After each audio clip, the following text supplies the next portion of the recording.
ایک انسان جو مٹی کے جوڑ سے اٹھا ہے جیسے تمام جانور اٹھے ہیں، وہ کس طریقے سے پھر اپنے اندر ایک روحانی کشش محسوس کرتا ہے، اپنے اندر ایک نورانی کشش محسوس کرتا ہے، اور پھر وہ نور اور بدن کو ایک کر کے کیسے یہ فیصلہ کرتا ہے کہ وہ ایک عام جانور نہیں ہے، اس کے اندر کچھ اور ہے اور وہ ان سفروں کے لیے تیار ہے، وہ ان سفروں کو کر سکتا ہے۔ شعور زندگی کو ڈھونڈنے نکلے تو یکدم کس طرح اجسام سے بڑھ کر شعور لامکان لازمہ کی چاہ رکھتا ہے۔ بسم اللہ الرحمن الرحیم۔ آج جو نظم میں آپ کے ساتھ شیئر کرنے لگا ہوں اور جس پہ ہم تھوڑی سی ڈسکشن کریں گے، اس کا عنوان ہے خدا۔ خدا کا کانسیپٹ اللہ نے انسان کی فطرت کے اندر بھی ودیت کیا ہوا ہے۔ انسان اپنے اندر اس بات کو جانتا ہے کہ خدا ہے۔ میری والدہ کا ایک شعر ہے، مجھے یاد آ رہا ہے کہ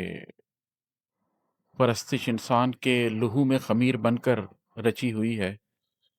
ازل کے سیکھے سکھائے تھے دل، یہاں کوئی مبتدی نہیں ہے۔ تو ازل سے ہم لوگوں نے، انسانوں نے اپنے اندر خدا کا احساس تو پایا ہے۔ آدم علیہ السلام سے اور پھر نوح علیہ السلام سے ہمیں انبیاء کے تھرو بھی اللہ کون ہے اور اللہ کے بارے میں ہمارے کیا سوچ ہونی چاہیے یہ ہمیں بتایا جاتا رہا ہے۔ لیکن اس کے باوجود وہ انسان جو ہدایت سے دور رہے ہیں، وہ انسان جو ان کلچر سے دور رہے ہیں جہاں پر توحید کے مرکز تھے، یا وہ انسان جو اپنے نفس یا شیطان کی باتوں میں آ گئے، انہوں نے خدا کے بارے میں بہت سے ایسے کانسیپٹ بھی بنائے جو کہ حقیقت پر مبنی نہیں تھے۔ مگر ان تمام باتوں کے باوجود انسان کے اندر ایک خواہش کہیں نہ کہیں موجود ہے خدا تک پہنچنے کی، خدا کو پانے کی۔ ہو سکتا ہے کہ وہ ایتھسٹ ہو سکتا ہے کہ وہ توحید کے سلسلوں سے منسلک نہ ہو،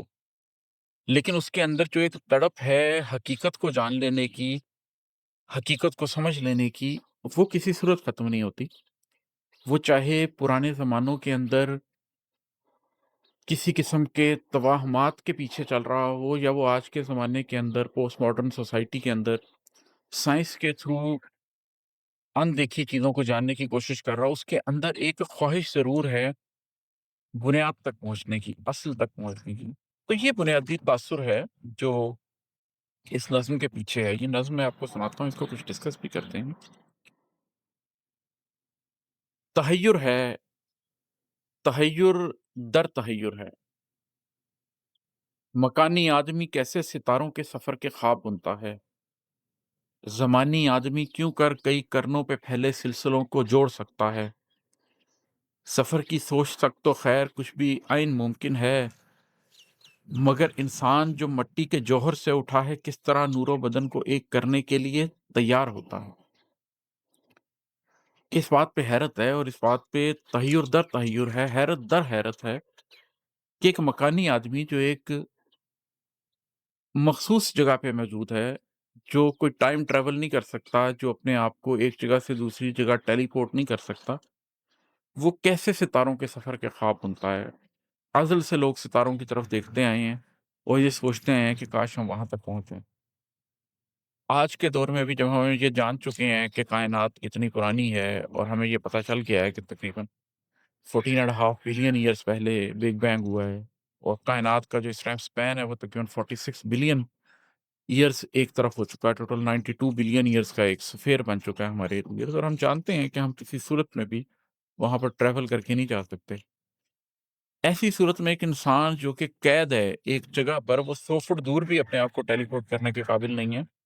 وہ کیسے ستاروں کے سفر کے خواب بنتا ہے، وہ کیسے یہ سوچتا ہے کہ اس حد تک مکانی ہونے کے باوجود وہ لامکان ہونے کی کوشش کر رہا ہے۔ زمانی آدمی کیوں کر کئی کرنوں پہ پھیلے سلسلوں کو جوڑ سکتا ہے۔ ایک زمانی آدمی جو ایک مخصوص عہد میں پیدا ہوا اور ایک مخصوص عہد میں مر جاتا ہے، 100 سال تک کوئی جاتا ہے، 60 70 80 سال کی زندگی ہے، وہ بھی اب ہے، اس سے پہلے ایوریج لائف 35 40 45 سال بھی رہتی رہی ہے۔ تو ایک آدمی جو ایک صدی میں پیدا ہوتا ہے اور اسی صدی میں مر جاتا ہے، وہ کیسے کئی کرنوں پہ پھیلے ہوئے ان سلسلوں کو، اربوں سالوں پہ پھیلے ہوئے ان سلسلوں کو جوڑتا ہے؟ کیا ہے ایک انسان کے اندر ایسا جو کسی اور مخلوق کے اندر نہیں ہے، کہ وہ زمان و مکان کی اس قید میں موجود رہنے کے باوجود زمانی طور پر بھی اور مکانی طور پر بھی جو اپنے سے بہت دور چیزیں ہیں ان تک پہنچنے کی، ان تک رسائی حاصل کرنے کی خواہش رکھتا؟ سفر کی سوچ تک تو خیر کچھ بھی عین ممکن ہے کہ چلیں سفر کی حد تک تو ممکن ہے کہ سفر کی ایک سوچ انسان کے دماغ میں آ جاتی ہے کہ میں یہاں جاؤں گا یا وہاں جاؤں گا، یہ تو ایک سوچ ہے، چلیں یہاں تک تو ہو گیا۔ مگر انسان جو مٹی کے جوہر سے اٹھا ہے کس طرح نور و بدن کو ایک کرنے کے لیے تیار ہوتا ہے؟ ایک انسان جو مٹی کے جوہر سے اٹھا ہے جیسے تمام جانور اٹھے ہیں، وہ کس طریقے سے پھر اپنے اندر ایک روحانی کشش محسوس کرتا ہے، اپنے اندر ایک نورانی کشش محسوس کرتا ہے، اور پھر وہ نور اور بدن کو ایک کر کے کیسے یہ فیصلہ کرتا ہے کہ وہ ایک عام جانور نہیں ہے، اس کے اندر کچھ اور ہے اور وہ ان سفروں کے لیے تیار ہے، وہ ان سفروں کو کر سکتا ہے۔ شعور زندگی کو ڈھونڈنے نکلے تو یکدم کس طرح اجسام سے بڑھ کر شعور لامکاں اور لازماں کی چاہ رکھتا ہے۔ پھر وہ انسان جب شعور زندگی کو ڈھونڈنے نکلتا ہے تو وہ اپنے جسم کو پیچھے چھوڑ دیتا ہے اور اجسام سے آگے بڑھ کر وہ لامکاں اور لازماں کی چاہ رکھتا ہے۔ وہ صرف ستاروں کو دیکھتا نہیں ہے، وہ صرف گزرے زمانوں اور آنے والے زمانوں کو نہیں دیکھتا، وہ زمان و مکان سے ہٹ کر ماضی کو بھی سمجھنا چاہتا ہے، وہ مستقبل کو بھی سمجھنا چاہتا ہے، وہ جیولوجیکل ٹائم پیریڈز کو بھی سمجھنا چاہتا ہے، وہ آرکیولوجیکل ٹائم پیریڈز کو بھی سمجھنا چاہتا ہے، وہ ہسٹوریکل ٹائم پیریڈز کو بھی سمجھنا چاہتا ہے، وہ ان جگہوں تک بھی جانا چاہتا ہے جہاں تک راکٹ اسے لے کے جا سکتے ہیں، وہ ان جگہوں تک بھی جانا چاہتا ہے جہاں سے صرف ریزز کے تھرو وہ انفارمیشن لے سکتا ہے، اور وہ ان جگہوں پر جانے کے بھی خواب دیکھتا ہے جہاں پر اسے پتا ہے کہ ٹائم اینڈ اسپیس کی نیچر ہی فرق ہے۔ ستاروں کا سفر تو سب زمانی اور مکانی سلسلوں کو ایک کر دیتا ہے، یہ پیغام دیتا ہے جگہ اور وقت ایک ہیں اور ایک نقطے سے نکلے ہیں۔ جب آپ ستاروں کے سفر کی بات کریں گے تو پھر تو آپ کو ٹائم اینڈ اسپیس کے فیبرک سے آگے نکلنا پڑے گا اور آپ کو یہ بات جاننی پڑے گی کہ جگہ اور وقت تو اصل میں ایک ہی ہیں۔ جب ہم بات کرتے ہیں کہ فلاں ستارہ 8 بلین لائٹ ایئرز کے فاصلے پر ہے تو ہم اس کا ڈسٹنس بتا رہے ہوتے ہیں یا ہم اس کا ٹائم بتا رہے ہوتے ہیں؟ اگر ہم اس کا ڈسٹنس بتا رہے ہوتے ہیں تو پھر وہ ستارہ تو ہمیں 8 بلین لائٹ ایئرز پرانا نظر آ رہا ہوتا ہے۔ اب وہاں کیا ہے ہم نہیں جانتے، ہم تو اس کو 8 بلین لائٹ ایئرز پیچھے دیکھ رہے ہوتے ہیں۔ تو یہ جو انسان ہے اس کے اوپر حیرت ہوتی ہے، یہ جو پورا بند ہے یہ تحیر ہے، تحیر در تحیر ہے کہ اس انسان کے اوپر حیرت ہے کہ مکانی آدمی کیسے ستاروں کے سفر کے خواب بنتا ہے، زمانی آدمی کیوں کر کئی کرنوں پہ پھیلے سلسلوں کو جوڑ سکتا ہے۔ سفر کی سوچ تک تو خیر کچھ بھی عین ممکن ہے، مگر انسان جو مٹی کے جوہر سے اٹھا ہے کس طرح نور و بدن کو ایک کرنے کے لیے تیار ہوتا ہے۔ شعور زندگی کو ڈھونڈنے نکلے تو یکدم کس طرح اجسام سے بڑھ کر شعور لامکاں اور لازماں کی چاہ رکھتا ہے، ستاروں کے سفر کی راہ رکھتا ہے۔ ستاروں کا سفر تو سب زمانی اور مکانی سلسلوں کو ایک کر دیتا ہے، یہ پیغام دیتا ہے جگہ اور وقت ایک ہیں اور ایک نقطے سے نکلے ہیں۔ کہ کیسی حیرت کی بات ہے کہ یہ زمانی اور مکانی انسان جب ڈھونڈنے نکلتا ہے تو اس سارے سفر سے ہو کر لازماں اور لامکاں تک چلا جاتا ہے اور پھر آخرکار یہ سمجھنے لگ جاتا ہے کہ یہ زمان و مکان تو ایک ہی ہیں، یہ تو ایک ہی ٹیسٹ ہے، یہ تو ایک ہی کھیل ہے، یہ تو ایک ہی illusion ہے۔ یہاں تک انسان پہنچ جاتا ہے۔ تہور ہے، جنوں پیشہ تہور ہے، ایک بے باکی ہے، ایک غیظ و غضب ہے انسان کے اندر، ایک حوصلہ ہے، ایک سرت ہے اور ایک اس میں ایک جنون ہے۔ نفوس آدم میں خاکی کی مٹی میں تہور ہے، تہور ہے، جنوں پیشہ تہور ہے، نفوس آدم میں خاکی کی مٹی میں تہور ہے۔ زمانی اور مکانی آدمی کا بے قرار سوچوں کے پیچھے بھاگنا، جذبات کو تسخیر کرنا اور اپنی ذات سے اونچے، بہت اونچے ارادے باندھ کر تیار ہو جانا، انوکھے راستوں اور بے نشاں منزل کے حامل اس سفر کے واسطے خود کو مٹا کر اپنے اندر تار ہو جانا تہور ہے۔ کہ جب انسان اس بات کے اوپر پہنچ جاتا ہے پھر وہ تحیر سے اگلے سفر پہ جاتا ہے کہ تحیر کے بعد اس میں وہ بے باکی آ جاتی ہے، اس میں وہ حوصلہ آ جاتا ہے، اس میں وہ سرعت آ جاتی ہے، اس میں وہ قوت آ جاتی ہے۔ انسان کی خمیر میں، انسان کی مٹی کے اندر ہی اصل میں یہ تحور ہے، نفوس آدم خاکی کی مٹی میں تحور ہے۔ یہ جو بے باکی ہے یہ اللہ نے انسان کے خمیر کے اندر رکھ دی ہے، ورنہ یہ کیسے ہو سکتا ہے کہ زمانی اور مکانی آدمی، ایک ٹائم اینڈ اسپیس کے اندر قید آدمی، وہ ایسی بے قرار سوچوں کے پیچھے بھاگے کہ وہ لازماں اور مکاں کے بارے میں سوچے، وہ ٹائم اینڈ اسپیس کے فیبرک کے بارے میں سوچے، وہ اپنی سوچوں کے پیچھے بھاگے، وہ جذبات کو تسخیر کرے اور اپنی ذات سے کہیں بڑے ارادے جو کہ وہ جانتا ہے کہ وہ اپنی ذات میں پورا نہیں کر سکتا، وہ کبھی یہ سوچتا ہے کہ میں ہیومینٹی کے لیے کروں گا، کبھی وہ سوچتا ہے آنے والی نسلوں کے لیے کروں گا، کبھی وہ سوچتا ہے آنے والے ایونس کے لیے کروں گا، لیکن وہ کس طریقے سے یہ ارادے باندھتا ہے کہ آج نہیں تو کل ہم ستاروں کے سفر کے اوپر نکل جائیں گے،